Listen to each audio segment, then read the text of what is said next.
শ্রীমদ্ ভগবত গীতার গুণত্রয় বিভাগ ও যোগের আলোচনা আমাদের মোটামুটি ভাবে সমাপ্ত হয়েছে। শ্রী ভগবান ত্রিগুণাতীতের লক্ষণ বলেছেন, ত্রিগুণাতীত হওয়ার উপায় সম্পর্কে আলোচনা করেছেন এবং পরিষ্কার জানিয়ে দিয়েছেন মানুষকে ত্রিগুণাতীত হতে হবে, ত্রিগুণাতীত হতে হবে, ত্রিগুণাতীত হতে হবে। এই গুণত্রয়ের অতীত না হলে মানুষ কোনোদিনই কিন্তু এই সংসার বন্ধন থেকে মুক্ত হতে পারবে না। সত্তরজতম প্রকৃতি তিনটে গুণ, এই গুণসঙ্গবশত পুরুষের বা জীবের সংসার বন্ধন, এই বন্ধন থেকে আমাদের মুক্তি দরকার। এই বন্ধন যতক্ষণ থাকবে ততক্ষণ আমরা কিন্তু বন্ধনের মধ্যেই পড়ে থাকবো। আমি বেরোতে পারবো না, আমি বন্ধন ছিন্ন করে এগোতে পারবো না। এই বন্ধন স্বীকার করতে হয় প্রত্যেককে। আমরা সবাই কিন্তু এগুলো সম্পর্কে ধারণা নেই। আমি জানি, আমি সুখী, এগুলোও কিন্তু বন্ধন। রজগুণের, এটা হলো সপ্তগুণের বন্ধন। বিষয় সুখ, বিভিন্ন সুখের অনুভব, এগুলো সপ্তগুণের বন্ধন। রজগুণের বন্ধন রাগাত্মক, এর ফল কৃষ্ণাসক্তি এবং জীবেতে বিভিন্ন কর্মে আসক্ত হয়ে দুঃখ ভোগ করে। তমগুণের ধর্ম মোহ, অজ্ঞান, প্রমাদ, আলস্য, নিদ্রা, এগুলো মানুষকে আবদ্ধ করে রাখে। এই তিন গুণ পৃথক পৃথক থাকে না, অপর দুটোকে অভিভূত করে কোনো একটা প্রাধান্য বিস্তার করে। এইভাবেই গুণত্রয়ের বিভিন্ন রকমের অনুপাতে এই জীবনটা চলে, চালিত হয়। গুণত্রয়ের সাম্যাবস্থাই অব্যক্তাবস্থা। গুণত্রয়ের সাম্যাবস্থাটাকে আমরা উপলব্ধি করতে পারি না, যে কখন আমার ভেতরে তিনটে গুণ সমানভাবে কাজ করে যাচ্ছে। প্রত্যেক গুণের লক্ষণ আলাদা। সত্যগুণের একরকম লক্ষণ, রজগুণের একরকম ক্রিয়া, তমগুণের একরকম ক্রিয়া। সত্যগুণ প্রবল হলে সমস্ত ইন্দ্রিয় দ্বারে বা ইন্দ্রিয়ের মাধ্যমে তার প্রকাশ, নির্মল জ্ঞানের উদ্ভব হয়। রজগুণ প্রবল হলে বিষয় স্পৃহা, কর্মপ্রবৃত্তি, অস্থিরতা, এগুলোর সৃষ্টি হয়। তমগুণ প্রবল হলে অনুদ্যম, কর্তব্যে বিচ্যুতি বা বিস্মৃতি, বুদ্ধি বিপর্যয়, এগুলো এসে যায়। সাত্বিক কর্মের ফল সুখ, রাজসিক কর্মের ফল দুঃখ, তামসিক কর্মের ফল অজ্ঞান। সপ্তগুণ বৃদ্ধিকালে মৃত্যু হলে স্বর্গাদি দিব্যলোক প্রাপ্তি হয়। রজগুণ বৃদ্ধিকালে মৃত্যু হলে মনুষ্যজনিতে জন্ম হয়। তমগুণ বৃদ্ধিকালে মৃত্যু হলে পশু প্রভৃতি নানা কীট পতঙ্গের জনিতে জন্ম হয়, মানে সিস্টেমে তার আবির্ভাব হয়। সাত্বিক গুণের প্রাবল্যে স্বর্গাদি লাভ হয় বটে, কিন্তু ত্রিগুণাতীত না হলে মোক্ষ লাভ হয় না। এই জন্য ত্রিগুণাতীত হওয়াটা দরকার। ভগবান এই জন্য গুণত্রয় বিভাগ যোগে ত্রিগুণাতীত কথাটা ব্যবহার করেছেন। দেহে গুণের ভাব, গুণের কাজ চলতে থাকলেও যিনি উদাসীনের ন্যায় সাক্ষী রূপে অবস্থান করেন, সত্তাদি গুণধর্ম, গুণকর্ম, সুখ দুঃখ আদি কর্তৃক বিচলিত হন না, তিনি ত্রিগুণাতীত। যার সর্ববিষয়ে সমস্ত বুদ্ধি, যার নিকট সুখ দুঃখ, মান অপমান, স্তুতি নিন্দা, শত্রু মিত্র সবই সমান, তিনি ত্রিগুণাতীত। যিনি একনিষ্ঠ ভক্তি সহকারে ভগবান পুরুষোত্তমের ভজনা করেন, একনিষ্ঠ ভক্তি সহকারে ভগবান পুরুষোত্তমের ভজনা করেন, তিনি একমাত্র ত্রিগুণকে অতিক্রম করে ব্রহ্মভাব প্রাপ্ত হন। কারণ নির্গুণ ব্রহ্মভাব, শাশ্বত ধর্ম, ঐকান্তিক সুখ, এই সকলেরই একমাত্র আশ্রয় হলেন, প্রতিষ্ঠা হলেন ভগবান নিজেই। পুরুষোত্তম যোগে এসে ভগবান প্রথমেই অর্জুনের দিক থেকে কোনো প্রশ্নের অপেক্ষা না করে পরিষ্কার বলতে শুরু করে দিলেন। শ্রী ভগবান উবাচ, দেখবেন গীতা খুলে দেখবেন, ঊর্ধ্বমূলম অধঃশাখম অশ্বত্থম প্রাহুরব্বয়ম ছন্দাংশি যস্য পর্ণানি যস্তং বেদ সবেদবিদ। জগতে বেদবিদ কে জানো অর্জুন? কে বেদবিদ? যিনি এই সংসার, এই অসত্য বৃক্ষটাকে খুব ভালো করে বুঝতে পারে।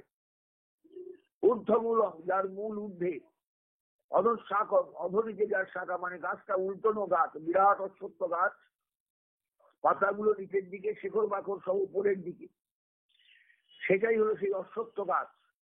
এই জন্য অশ্বত্থ গাছ, অশ্বত্থ ভাবনা, অশ্বত্থ চেতনা, অশ্বত্থ বৃক্ষে জলদানের কর্তব্য অকর্তব্য, এই ভাবনা, এগুলো আমাদের ভারতবর্ষে প্রচলিত। ছোটবেলায় বাবার সঙ্গে যখন স্নানে যেতাম গঙ্গায়, দীর্ঘ প্রায় 20 বছর স্নান করেছি একটানা, প্রতিদিন বাবা বলতে স্নানের পরে একটু জল দিবি এই অশ্বত্থ গাছে, এই বট গাছে।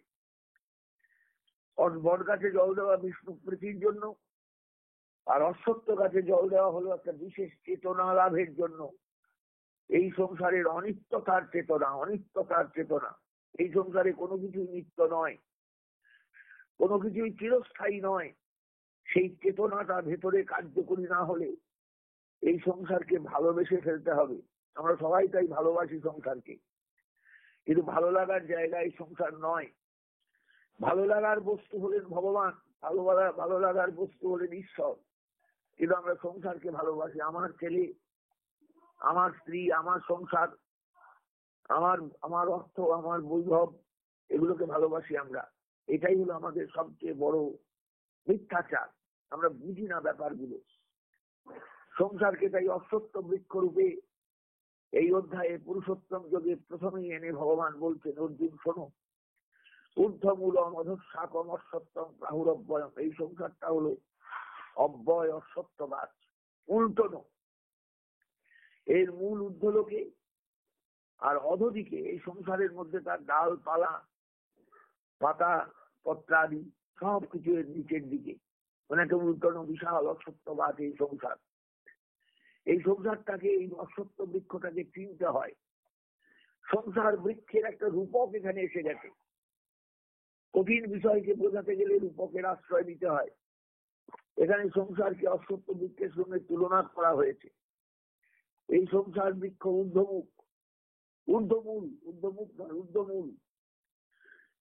কেননা পুরুষোত্তম বা পরমাত্মা থেকেই এই বৃক্ষ উৎপন্ন।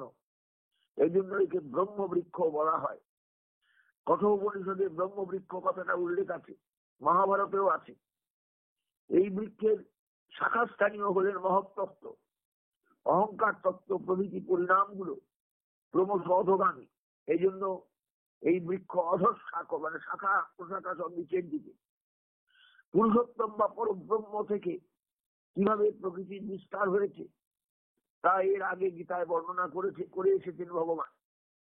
এই সংসার বৃক্ষ অব্যয়, কারণ এই সংসার বৃক্ষ অনাদিকাল থেকে প্রবৃত্ত, কোনোদিন এর কোনো পরিবর্তন হয় না। বেদত্রয় এই বৃক্ষের পত্রাদি, কারণ পত্রসমূহ যেমন বৃক্ষের আচ্ছাদন হেতু রক্ষার কারণ, সেরূপ বেদত্রয় ও ধর্মাধর্ম প্রতিপাদনের মাধ্যমে ছায়ার মতন সর্বজীবের রক্ষক ও আশ্রয়ের স্বরূপ। এই সংসার বৃক্ষকে যিনি জানেন তিনি বেদজ্ঞ হতে পারেন বা বেদজ্ঞ হন। কারণ সমূল সংসার বৃক্ষকে জানলে, মূলের সঙ্গে সংসার বৃক্ষটাকে জানলে জীব জগৎ ব্রহ্ম এই 3 তত্ত্বের জ্ঞান হয়, আর কিছু তার জানার অবশিষ্ট থাকে না। চতুর্দশ অধ্যায়ের শেষে ভগবান বলেছেন, যে অনন্যা ভক্তি যোগে, পরিষ্কার বলেছেন, যে অনন্যা ভক্তি যোগে আমার সেবা করে সে ত্রিগুণ অতিক্রম করে ব্রহ্মভাব প্রাপ্ত হন। যিনি করেন, যিনি অনন্যা ভক্তি যোগে আমার সেবা করেন, তিনি ত্রিগুণ অতিক্রম করে ব্রহ্মভাব প্রাপ্ত হন। আমি ব্রহ্মের প্রতিষ্ঠা। ত্রিগুণাতীত হওয়ার অর্থ এই সংসার প্রপঞ্চ অতিক্রম করা, একে সংসার ক্ষয় বলে। সুতরাং এই কথাটা বোঝাবার জন্য কি সংসার এর মূল কারণ কোথায়, এই অধ্যায়ে প্রধানত তারই বর্ণনা করেছেন ভগবান। এবং শেষে সর্বকারণের কারণ যে তিনি, এই কথা বলে পুরুষোত্তম রূপে শ্রী ভগবান আত্মপরিচয় দিয়েছেন। এই পুরুষোত্তম তত্ত্বই ভাগবত ধর্মের ও গীতার কেন্দ্র স্বরূপ বা মানে মূল কথা, মূল তাৎপর্য। ভগবান যে পুরুষোত্তম তত্ত্বের কথা বলতে যাচ্ছেন, গীতার এটাই হলো আসল কথা, গীতার এটাই হলো আসল বিষয়। সংসার বৃক্ষের তাৎপর্য কোন জায়গায় বলুন দেখিনি? আগের শ্লোকে সংসার বৃক্ষের বৈদিক বর্ণনার উল্লেখ করা হয়েছে। এই শ্লোকে সাংখ্য দৃষ্টিতে তারই একটা বিস্তারিত বর্ণনা দিয়েছেন ভগবান। এই সংসার প্রকৃতিরই বিস্তার, এই সংসার প্রকৃতিরই বিস্তার। সুতরাং এই বৃক্ষের শাখা সকল গুণপ্রবৃদ্ধ, অর্থাৎ সত্য রজ তম এই 3 গুণের দ্বারা বৃদ্ধি প্রাপ্ত। শব্দ স্পর্শাদি বিষয় সমূহ এর প্রবাল বা তরুণ পল্লব স্থানীয়, নতুন কচি পাতা, শব্দ স্পর্শ সবকিছু। এই হেতু এই সংসার বিষয় প্রবাল। এর শাখাসমূহ ঊর্ধ্ব অধরি বিস্তৃত, অর্থাৎ কর্মানুসারে জীব সকল অধরিতে, অশ্বাদি জনিতে এবং ঊর্ধ্বদিকে দেবাদি জনিতে প্রাদুর্ভূত হয়। এর বাসনারূপ মূল সকল কর্মানুবন্ধী, অর্থাৎ ধর্মাধর্ম রূপ কর্মের প্রসূতি।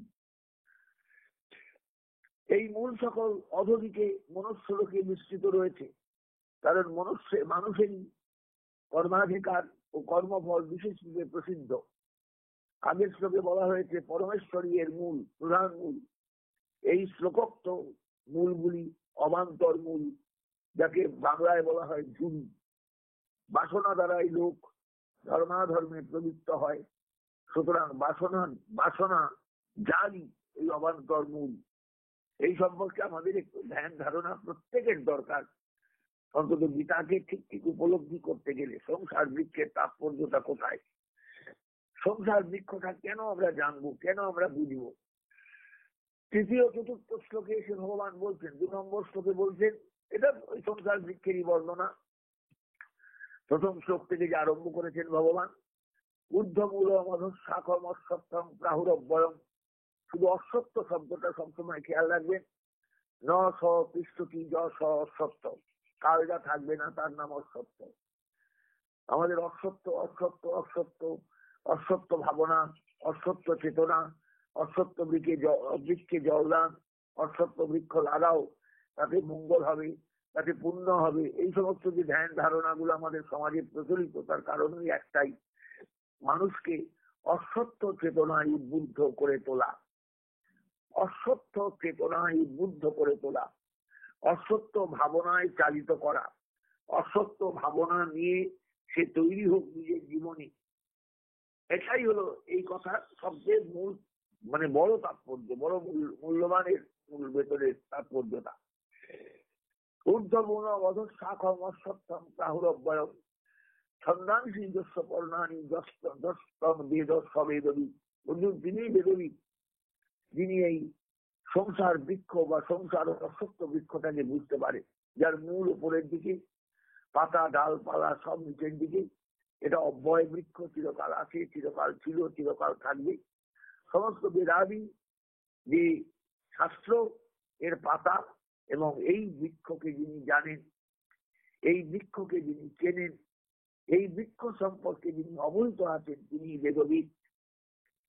অধঃশ্চোদ্দ প্রসিতাস্তস্য শাখা গুণ প্রবৃদ্ধা বিষয় প্রবালা অধস্য মূলান অনুসন্ততানি কর্মানি বন্ধিনী মনুষ্য লোকে। কথাটা তাৎপর্যময়, পরিষ্কার বলছেন। তস্য মানে সেই সংসার বৃক্ষের গুণ প্রবৃদ্ধা, গুণের দ্বারা বিশেষভাবে বৃদ্ধিপ্রাপ্ত, বিষয় প্রবালা, বিষয় রূপ পল্লব, বিশিষ্ট পল্লব মানে পাতা, শাখা সমূহ ঊর্ধ্বঞ্চ অধভাগে এবং ঊর্ধ্বভাগে প্রসিতা বিস্তৃত হয়েছে। মনুষ্য লোকে, এই মনুষ্য লোকে আমরা যারা বিচরণ করছি, কর্মানুবন্ধিনী ধর্মাধর্ম কর্মের কারণ, মূলানি মূল সমূহ, অধচ নিচের দিকেও, নিম্ন দিকেও অনুসন্ততানি, এই মনুষ্য লোকেও সেই শাখা সমূহ বিস্তৃত। মানুষ ধর্ম অধর্ম বিচার করে, কর্তব্য অকর্তব্য বিচার করে, এইভাবেই চলছে সংসারটা। নরূপমস্যে ও তত উপলব্ধতে নান্তর্নচাদি নত সংপ্রতিষ্ঠা। এই সংসারে যত জীব আছে 3 আর 4 শ্লোকটা দেখবে। এই সংসারে স্থিত জীব সকল সংসার বৃক্ষের, এখানে 3-4 শ্লোকের কথা বলছি। এই সংসারে স্থিত জীব সকল সংসার বৃক্ষের পূর্বোক্ত ঊর্ধ্বমূলাদি রূপ উপলব্ধি করতে পারে না। যারা বাস করে এই সংসারে তারা কি বুঝতে পারে যে সংসার বৃক্ষের উপর কোথায় নিচ কোথায়? আমরা সবাই জানি গাছের ওপরটা উপরের দিকে থাকে, শিকড় মাটির তলায় থাকে না। সংসার বৃক্ষের শিকড় উপরের দিকে আর নিচের দিকে হলো সব তার ডালপালা পাতা টাতা সব। হয়তো এইখানেই তো গন্ডগোল হয়ে গেল। এই সংসারে স্থিত জীব সকল বা জীবগণ সংসার বৃক্ষের পূর্বোক্ত ঊর্ধ্বমূলাদি রূপ উপলব্ধি করতে পারে না। এই জন্য এর আদি অন্ত এবং স্থিতিও উপলব্ধি করতে পারে না। এই সুদৃঢ় মূল অশ্বত্থ বৃক্ষকে তীব্র বৈরাগ্য রূপ শস্ত্র দ্বারা ছেদন করে তৎপর যাকে ছেদন করে যাকে প্রাপ্ত হলে, তারপর যাকে প্রাপ্ত হলে আর পুনর্জন্ম হয় না, যা থেকে এই সংসারের প্রবৃত্তির বিস্তার হয়েছে, আমি সেই আদি পুরুষের স্মরণ নিলাম, এই বলে তার অন্বেষণ করতে হয়। বিষয়টা বুঝতে পারছেন? বিষয়টা কি? এই সংসারে প্রত্যেক মানুষকে বৈরাগ্য অস্ত্রে সংসার বৃক্ষ ছেদনে প্রবৃত্ত হতে হবে। কেন না? অব্যয় পদ প্রাপ্তিটাই তার জীবনে কাম্য। সংসারে এলাম আর চলে গেলাম, খেলাম দিলাম চলে গেলাম, ফুললাম মরলাম, এলাম আর গেলাম আর এলাম আর মরলাম, এটা নয়, জীবনে কাম্য নয়। জীবনে কাম্য হলো একটা উপলব্ধি নিয়ে জগৎ থেকে বিদায় নেওয়া, যাতে আবার পরবর্তী জীবনে যখন আসবো তখন আরেকটু উপলব্ধি নেওয়ার ক্ষমতা আমার থাকবে। এইভাবে মানুষকে পূর্ণ জ্ঞান নিয়ে, পূর্ণ চেতনা নিয়ে, পূর্ণ উপলব্ধি নিয়ে সংসার থেকে বেরোতে হয়। এই উপলব্ধিটাই হলো এই সংসারে একান্ত কাম্য। যে সংসারে এসেছি ভোগের জন্য নয়, সংসারে এসেছি সংসার গোছানোর জন্য নয়, সংসারে এসেছি টাকা পয়সা কামাই করার জন্য নয়, সংসারে এসেছি বিষয় বাড়ানোর জন্য নয়, সংসারে এসেছি একটা চেতনা প্রাপ্তির জন্য। চেতনা চেতনা চেতনা। এই জন্য বৈরাগ্য অস্ত্রটা জীবনে দরকার। পরিষ্কার বলছে ন রূপমস্যেহ তত উপলব্ধতে ন অন্ত ন চাদি ন চ সংপ্রতিষ্ঠা অশ্বত্থমেন সুদৃঢ় মূলম অসঙ্গ শস্ত্রেন দৃঢ়েন চিত্তা। এই অশ্বত্থ বৃক্ষকে সুদৃঢ় মূলম, অত্যন্ত দৃঢ়মূল যে অশ্বত্থ বৃক্ষ, তাকে অসঙ্গ শস্ত্রেন অর্থাৎ সঙ্গবিহীন হয়ে, বিষয় সঙ্গবিহীন হয়ে অত্যন্ত দৃঢ়তার সঙ্গে এই অশ্বত্থ বৃক্ষটাকে বুঝতে হয়, জানতে হয়, চিনতে হয়। নরূপমস্যেহ তত উপলব্ধতে, এমনি এর রূপ বোঝা যায় না, এর অন্ত নেই, আদি নেই, প্রতিষ্ঠা নেই, একে ভালো করে বুঝতে হয়। সুদৃঢ় মূলম, দৃঢ়মূল এই অশ্বত্থ বৃক্ষ, তাকে জানতে হয়, ভাবতে হয়, বুঝতে হয়। সুদৃঢ় মূলম মানে সুদৃঢ় মূল অশ্বত্থ বৃক্ষ, তাকে বুঝতে হয়। অসঙ্গ শস্ত্রেন, সঙ্গবিহীন হতে হয় জীবনে। কারুর সঙ্গ নয়, কারুর সঙ্গ নয়, বিষয় নয়, ব্যক্তি নয়, প্রাণী নয়, কিচ্ছু নয়। আমাকে একাই দিতে হবে, একা বেরোতে হবে এই সংসার থেকে। এইভাবেই মানুষকে এগোতে হয়। ততঃপরম তৎপরিমার্জিতব্যম, তাকে সেই রাস্তা খুঁজতে হয়। যস্মিন গত্তান নিবর্তন বিভূয়, যেখানে গেলে আর ফিরে আসতে হয় না। আমরা সংসারে বিদায় নিই, মৃত্যু হয়, লোকে মুখে আগুন দেয়, দিয়ে শ্মশানে পুড়িয়ে এলো, কিন্তু আমার দেহটা পুড়লো, আমি তো আগেই বেরিয়ে গেছি দেহ থেকে। এবার আবার আমার ফিরে আসার পালা, আবার অন্য একটা আমার কর্মফল ভোগের জন্য আমাকে আবার একটা দেহ নিয়ে ফিরে আসতে হবে। এইভাবেই তো চলছে, আসছি আর যাচ্ছি, আসছি আর যাচ্ছি, আসছি আর যাচ্ছি, কিন্তু একেবারে বেরিয়ে যাওয়াটা তো হচ্ছে না। একেবারে বেরিয়ে তো যেতে পারছি না, একবারে বেরিয়ে তো যাওয়া সম্ভব কিছুতেই হচ্ছে না। সেই জায়গাটা আমাদের প্রত্যেকের বুঝতে পারা দরকার, বোঝা দরকার। প্রত্যেকে যদি বুঝতে না পারি যে জায়গাটা কেমন, কিভাবে আমায় বেরোতে হবে, তাহলে কিন্তু কোনোদিনই আমরা এই জায়গা থেকে বেরোতে পারবো না। নরূপমস্যেহ তত উপলব্ধতে, নান্তর ন চাদীর্ণ চ সম্প্রতিষ্ঠা অশ্বত্থমেন সুদৃঢ় মূলম অসঙ্গ শস্ত্রেন গৃহেন চিত্তা। তাই অসঙ্গ শস্ত্রটা হাতে নিতে হবে, অর্থাৎ সঙ্গবিহীন, কোন বিষয়ের সঙ্গ নয়, কোন ব্যক্তির সঙ্গ নয়, কোন প্রাণীর সঙ্গ নয়, কারোর সঙ্গ নয়। আমাকে সেই শস্ত্রটা হাতে নিতে হবে। নিয়ে ছেদন করতে করতে চারপাশের যত ডালপালা ঝোপ জঙ্গল পরিষ্কার করতে করতে পথ বার করে আমাকে বেরিয়ে যেতে হবে। কি কেন না তত পদম তৎপরিমার্জিত, সেই রাস্তাটা আমায় খুঁজতে হবে। জসমিন গত্তা নিবর্তন্তি ভূয়, যেখান দিয়ে বেরুলে আর ফিরে আসতে হয় না। আমি জগতে যতবারই মরবো ততবারই আমাকে আসতে হবে আবার। যাবৎ জননং তাবৎ মরণং তাবৎ জননী যঠরে শয়নম ইতি সংসারে স্ফুটতর দোষ কথমিহ মানব তব সন্তোষ। চুপচাপ আছো, খুব আনন্দে আছো, তুমি বুঝতে পারছো না যে জন্মালে মরতে হয়, মরলে জন্মাতে হয়, আবার আসতে হয়। একবারে বেরিয়ে যাওয়ার চিন্তা করতে পারছো না, একবারে বেরিয়ে যাওয়ার চিন্তা করতে পারছো না, একবারে বেরিয়ে যাওয়ার জন্য ভাবতে পারছো না। এই জায়গাটাই আমাদের বড় অভাব। আমরা এই সংসার থেকে বেরোতে চাই না, বেরোতে চাই না। আবার আমি ছেলে পুলে নিয়ে ঘর করব, আর আবার আমি স্বামী স্ত্রী নিয়ে ঘর করব, আবার আমি বিষয় সুখ ভোগ করব, আবার আমি সংসারে আসব, আর আবার আমি ধনে জনে সমৃদ্ধিতে পরিপূর্ণতা লাভ করব। এই স্বপ্ন আমরা দেখে থাকি।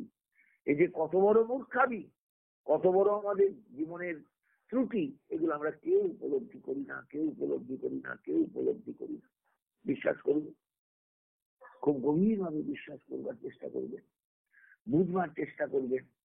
এই সংসারে কিছু চাইতে নেই, এই সংসারে কিছু চাইতে নেই, এই সংসারে কিছু চাইতে নেই।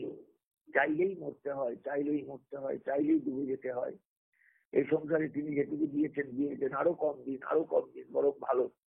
আমি যেন একেবারে দুহাত নিঃস্ব হয়ে ফাঁকা হাত নিয়ে বেরিয়ে যেতে পারি, শুধু তার একটু করুণা ভিক্ষা করবার জন্য। এটাই আমাদের জীবনে দরকার। নরূপমস্যেহ তত উপলব্ধতে নান্তর ন চাদীর ন চ সংপ্রতিষ্ঠা অশ্বত্থমেন সুদৃঢ় মূলম অসংখ্য শস্ত্রেন দৃঢ়েন চিত্তা। এই সংসার একটা অশ্বত্থ বৃক্ষ, একে ছেদন করতে গেলে অসঙ্গ শস্ত্র, কোন সঙ্গ নিয়ে চলবে না। অশ্বত্থ বৃক্ষকে কালকে যা থাকবে না সংসার, সেই সংসারকে আস্তে আস্তে বিদায় দিতে হবে আমার চারপাশ থেকে, ডানে বাঁয়ে সামনে পেছনে। যেখানে সংসারের ভাবনা আছে সব ভাবনাকে আমার বিদায় দিতে হবে। তারপরে কি করতে হবে? সঙ্গে সঙ্গে তত পরম তৎপরিমার্জিত, সেই রাস্তাটা খুঁজতে হবে। জসমিন গত্তা নিবর্তন্তি ভূয়, যে রাস্তায় গেলে আর ফিরে আসার প্রশ্ন আসে না। এই সংসারে তো সবাই আমরা চিন্তা করি, মরবো আবার আসবো, মরবো আবার আসবো, মরবো আবার আসবো, মরবো আবার আসবো। না না না, নিবর্তন্তি ভূয়, আর যেন ফিরে আসতে না হয়। পারবেন মানুষকে শেখাতে এই জায়গাটা, বোঝাতে? আপনি নিজে বুঝতে পারবেন, যেন আর আমায় ফিরতে না হয়, যেন আমি আর ফিরবার আশা না করি, না রাখি ভেতরে। চিরকালের মতন বেরিয়ে যাবো এই সংসার থেকে, চিরকালের মতন বেরিয়ে যাবো এই সংসারের রাস্তা থেকে, চিরকালের মতন বেরিয়ে যাবো এই জন্ম কর্ম বন্ধনের, জন্ম মৃত্যুর বন্ধনের হাত থেকে। এটাই আমাদের জীবনে দরকার, এটাই আমাদের জীবনে প্রয়োজন। তমেব চাদ্যম পুরুষং প্রপদ্যে যত প্রবৃত্তি প্রসিতা পুরাণ।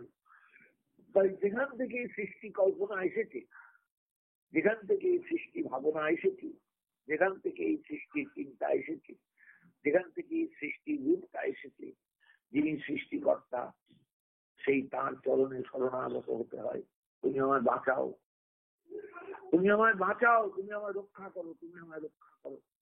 আমার যেন আর জগতে না আসতে হয়, আমার যেন আর গর্ভ যন্ত্রণা সহ্য করতে না হয়, আমায় যেন কোনো মায়ের পেটেই ঢুকতে না হয়, আমি যেন কোনো মায়ের পেটে আর ঢুকতে আমার যেন তুমি দিও না। তুমি আমাকে একেবারে জগৎ থেকে বের করে নিয়ে যাও। কখনো বলবো আমরা আবার আসবো, আবার এই সংসারে মায়ের পেটে ঢুকবো? সে কুকুর মা হতে পারে, বেড়াল মা হতে পারে, ঘোড়া মা হতে পারে, ভেড়া মা হতে পারে, ছাগল মা হতে পারে, মানুষ মতো অনেক দূরের ব্যাপার। কত প্রাণী, কোটি কোটি প্রাণী কোন মায়ের পেটে ঢুকবে জানি আমরা কেউ এগুলো উপলব্ধি করি না, কেউ এগুলো উপলব্ধি করি না, কেউ এগুলো উপলব্ধি করি।